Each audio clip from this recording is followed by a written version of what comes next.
Good evening, folks. This is The Weird Part, and I am your host, Vincent Treewell.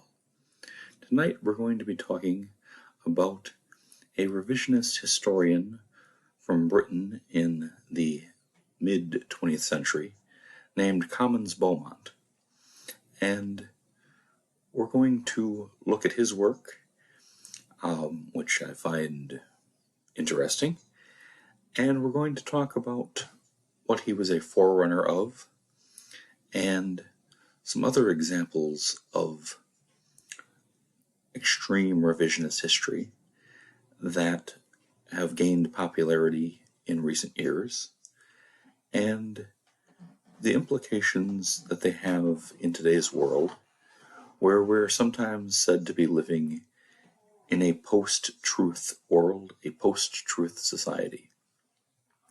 And I want to speculate a little bit on where we should draw the lines between alternative history, lost history, alternative archaeology or anthropology. Examine what we should examine and what we should simply dismiss because it's just obvious crap. And I think Comyns Beaumont, in one way anyway, was a forerunner, was ahead of his time with certain observations that he made, and that it opens up some interesting questions that we really need to address, especially as people who are interested in the unknown and the speculative. I first became aware of Mr. Beaumont in the great book, and this is one of the foundational books that made me the way I am, so take that for what it's worth. But that is 1984's Eccentric Lives, Peculiar Notions by John Mitchell. And he basically has a series of vignettes, character sketches, brief histories that talk about people who had, well, eccentric lives and peculiar notions. Among those was Comyns Beaumont. William Comyns Beaumont was born in 1873 and lived until 1955. He was from Britain. He was a journalist and editor and staff writer for the Daily Mail, and eventually became editor of the Bystander and the Graphic. And he seems to have had a significant degree of conventional success. At some point later in his life, he began to develop some unusual theories. Now, some of them went on to be very similar, and he undoubtedly produced them first, if not in the same form. The general idea that was later put forward, the general ideas that were put forward by Velikovsky, which have proven to stand up pretty well under the test of time. Those aren't particularly the facts, I'm putting facts in big quotes, the theories or ideas that Comyns Beaumont really got the most attention for. What he will be remembered for is his belief that all of the locales in the Bible, Jerusalem, Babylon, Galilee, everything that's in the Hebrew Bible and the Christian New Testament actually happened in the British Isles. Okay, let me just kind of spell that out. Yes, he's saying that the Jerusalem of the Bible was actually Edinburgh, Scotland. Well, the key issue I would have with that is that the Jerusalem of the Bible still exists. It's a real place. Some of the buildings are still standing. I know people have been there.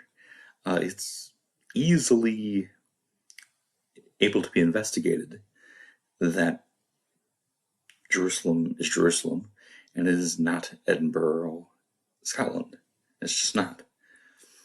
One would think that that was such a preposterous notion that it would have died out with the person who came up with it. But no. Comyns Beaumont's ideas remain alive and well online. His works are available. They have not gained anything in the preceding 70 years or so since they were published. They are embraced by some fairly obvious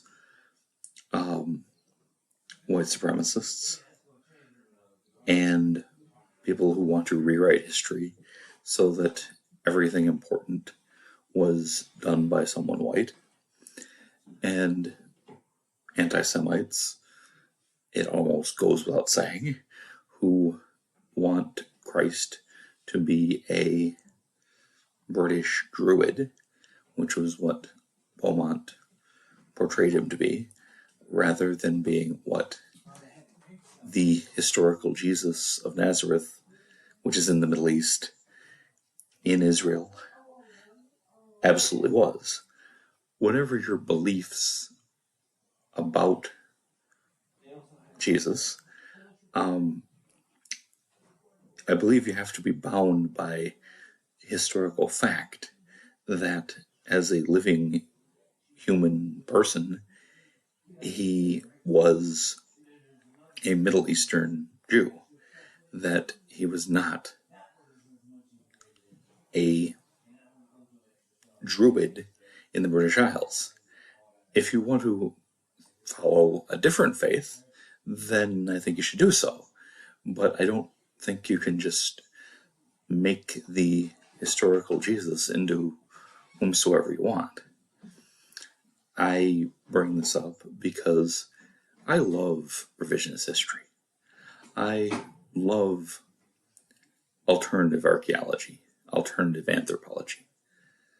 If you've listened to some of the other episodes of this podcast, I mention them.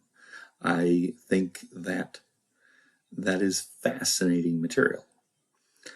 However, I like alternative history and anthropology and archaeology that's based on facts, that's based at least on supportable hypotheses, that's based on evidence, and even if it's speculative, fine, we can speculate.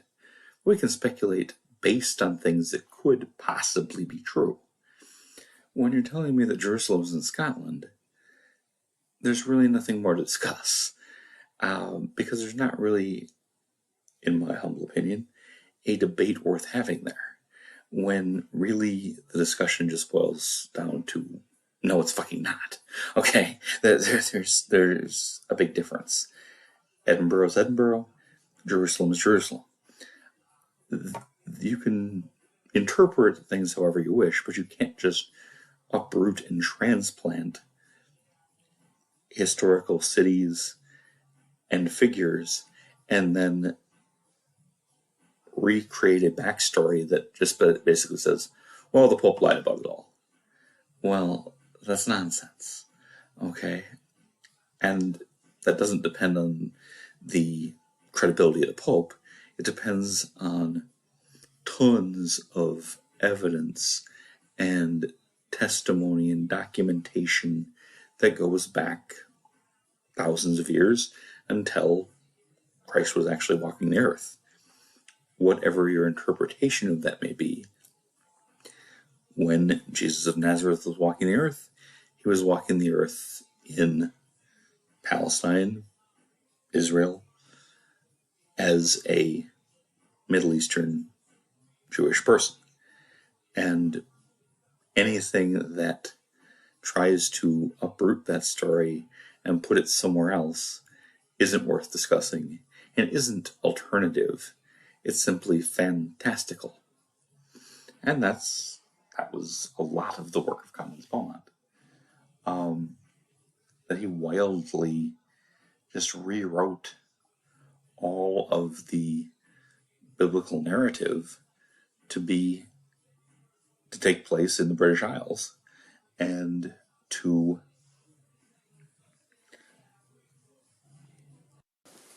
British supremacy at the price of historical truth. Lest anyone think that I'm exaggerating what Comyns Beaumont wrote, let me quote from Mitchell's work, where he talks about the trilogy that Beaumont wrote: Britain, the Key to World History, The Riddle of Prehistoric Britain, and After Atlantis, the Greatest Story Never Told. And I quote, "He stripped the entire ancient world of its history, myths, culture, and sacred sites, and transferred them wholesale to Britain. Egypt and its pharaohs were not, as commonly believed, located in North Africa, but in western Scotland. Also in that land were ancient Greece, Israel, and Babylonia, with all their legendary heroes. Mount Olympus, throne of the gods, was really Ben Nevis. The first site of Athens was the town of Dumbarton. The Battle of Thermopylae was fought at Glencoe, and Ur of the Chaldees flourished near the stones of Stennis in the Orkney Islands. From that former Atlantean centre, Abraham migrated to Wiltshire and settled near the stone circle at Avebury, which Beaumont identified as Mizpah. Thebes, the dragon's teeth thrown by Cadmus, an astronomical temple to Saturn, in the image of a destructive comet. Having appropriated the whole of antiquity for Britain, Beaumont had the problem of finding enough British sites to accompany the cities and landmarks from many different lands. This he solved by giving each of the prominent places in Britain several names from a variety of ancient cultures. And that's exactly what he did. Every single thing of importance that happened in the world had to have happened in Britain. It's just, it's plainly fiction written as fact. So who cares? He's a funny guy that had some funny ideas. Well, the thing is, in a lot of ways, he was a forerunner of simply putting forward ideas that have nothing to support them, and then having that pick up a followership. There's a fascinating article that recently came out, and it's in the put out by Bloomberg News, and titled "Inside the Tartarian Empire, the QAnon of Architecture." And it describes Tartarianism, a idea, a worldview that there was once this massive, if not global, empire that had far advanced technology than we do now, and that it was destroyed and its history wiped out. Now, lest that sound a little too much like Graham Hancock, who I do think has some very valuable things to say and some fascinating material, and who I look upon at least having some truth to it. The Tartarianists aren't talking about something thousands of years ago, something pre-Ice Age, something that goes back to where we can't really tell. They're talking about this happened like a couple hundred years ago. There are, and of course it's, there is no one Tartarian authority, but there are people saying that the Tartarian Empire built the White House, built the Capitol Dome in Washington, D.C., that was built by a previous ancient empire. Well, no, it wasn't. I mean, there's not a discussion worth having there. We know who the hell built Washington, D.C. The documents are all there. It was created by people who lived not all that long ago under the same government that we have today. We don't have to pick that one apart to see different bits of evidence. No, there are certain things we can know. And these, when I read a quote from a Tartarian that said the same people who built the pyramids built the Capitol Dome in Washington, D.C., I at first thought he was speaking metaphorically. Like, you mean the Masons built them both? Okay, in a sense, I can listen to what you're saying, and there might be a historical line from the builders of the pyramids, from ancient Egypt, to the architecture of DC, and a place that was heavy with Masons. And then I learned, no, he meant literally that Tartarianism, I'm probably mangling that a little bit, but I think it'll be okay.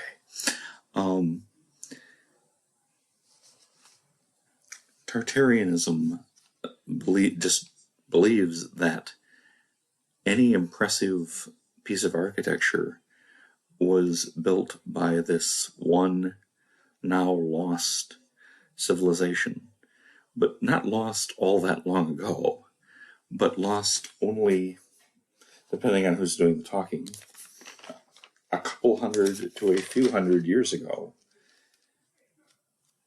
and has all been rewritten. Well, there just isn't anything to that. We know who built a lot of these buildings. And a lot of times it's clearly obvious if you care to do actual research. It's crystal clear who built them, when they were built, why they were built the way they were built, and when they were taken down, and by whom. But there's become this sort of internet urban legend that spreads this completely baseless myth in the worst sense. Because myth can be a positive, myth can refer to something real, or myth can just be a bunch of nonsense like Tartarianism. Tartarianism seems to exist almost exclusively on the internet, and its capital, so to speak, would be Reddit, which, probably says a lot, but it is just worth it to me to point out a few of the examples of buildings that are claimed to have been built by this mysterious Tartarian Empire. And they include the 1905 Chicago Federal Building, which is a beautiful, massive edifice, but it wasn't built by Tartarians. It's the Federal Building in Chicago. It was built by Americans in America in 1905, and that's what happened. The fact that it was replaced 60 years later by a different building doesn't change the fact that we know exactly who built that. One other thing that the Tartarian belief system is fond of is claiming that the world fairs of the late 19th century and early 20th century were really full-size capitals of, capitals of this empire, and that there were real buildings, not hastily constructed, plaster of Paris, essentially disposable buildings that were created to only exist a short time during the World's Fair, rather that they were ancient buildings that were then wiped out. Who these ancient buildings belong to, that the Tartarians apparently built things all across North America, which are built, in Chicago, like the 1893 Chicago World's Fair is claimed as being a Tartarian capital. Again, this isn't a discussion worth having. The bottom line is, no, it wasn't. It was the 1893 World's Fair. You can just get a ton of detailed, cross-checked information about that event. And that happened, okay? World's Fairs happen. And, what happened there is just, it's fact. Tartarianism is not conspiracy theory. It's not alternative history. It's just internet nonsense. And yet, thousands of people apparently full-on believe this. And that should lead, in my opinion, to some questions. Where do we draw the line with what's worth discussing and what's not? And how do we avoid living in a post-truth world? Because if you can believe that the federal building in Chicago, which was built in 1905, is really an ancient capital built by a mysterious empire and then destroyed by the Americans, then you've floated so far away from reality that it becomes a real problem to have any connection to truth. And there is, I think, a real danger. Because if you can believe something that ridiculous, what else can you believe? Then you become prone to believing whatever feels good, whatever meets some psychological need. And there's a real slippery slope there into all sorts of horrible things. Holocaust denial being only the most obvious, but there are people denying all sorts of horrible things on the internet, and this is not being done in a vacuum. People that are susceptible to believing things with nothing supporting them, people who can accept that Jerusalem is in Scotland, people who can accept that the Chicago Federal Building was built by the Tartarian Empire, are people who can accept that slavery never happened. There is a movement to do that, to spread that idea. I am 51. When I was younger, that would have seemed like such a ridiculous idea as to not even be worth discussing. But yet, go about online and you find people who want to rewrite history in a way they find more comfortable, in a way that suits their psychological needs rather than having any relation to facts. And that can be a very dangerous thing.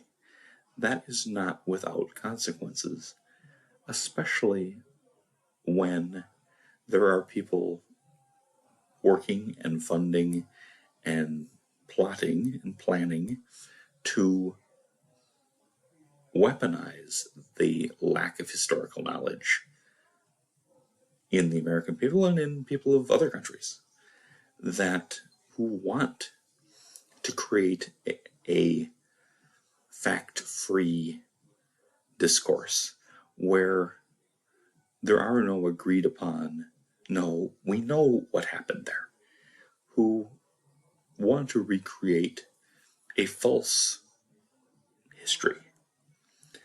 And that's something that we should all be concerned with. I just want to comment on one more example, and then I'm going to kind of wrap things up. But there is also a more modern, similar his pseudo-historian, creator of a false history, similar to Comyns Beaumont, and that would be Anatoly Fomenko, a former Soviet mathematician who created back in the 90s something called the New Chronology, which essentially he did what Comyns Beaumont did for Britain and picked up basically everything of any importance that happened anywhere in the world actually happened in Russia. And the timeline is off by about 1,000 years. And of course, anyone who disagrees or promotes the well-known history of the last couple thousand years is either deceived or intentionally lying. And it's just a crapshoot of, frankly, nonsense. Jesus is born and is crucified in Russia. Everything that matters happens in Russia, and it's really about 1,000 years back from where we currently are, because for some reason powerful and secretive people wanted to change the timeline and make up a complete history with impossibly elaborate machinations just to fool everybody and steal Russia's glory. So, yeah, this stuff keeps happening. It keeps going on. It's very toxic, and I think those of us who are interested in real revisionist history, real alternative history, anthropology, archaeology, have an obligation to be selective and to really focus on things that matter. So why did I just spend a half hour talking about things that don't matter? Because it's important to draw your own lines. And I think we individually and as a community, it's important to decide that some things are just not worth discussing because there's just nothing there. And that, I don't say that lightly. I'm open to a lot of things that a lot of people would say there's nothing there. But there are situations that it behooves us to really look at, is this worth wasting time and bandwidth, so to speak, on, and decline to participate in it any further. Or at least properly frame it as this is just some goofball lore that's interesting.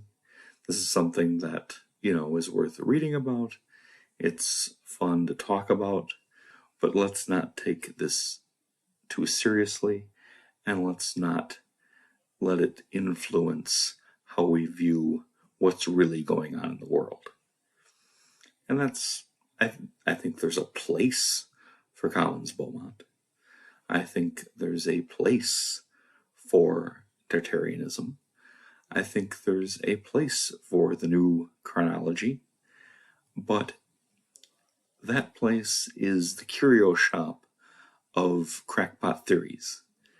And hey, I'm a well-worn customer at the curio shop of crackpot theories.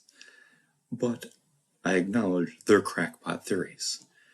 They're just fun to discuss, but don't start really believing in this, because that can have real-world consequences, and it can have bad consequences for yourself. You can end up being isolated, believing nonsense with only other people who believe nonsense. So, yes, everyone has to draw their own lines, but those lines can be drawn.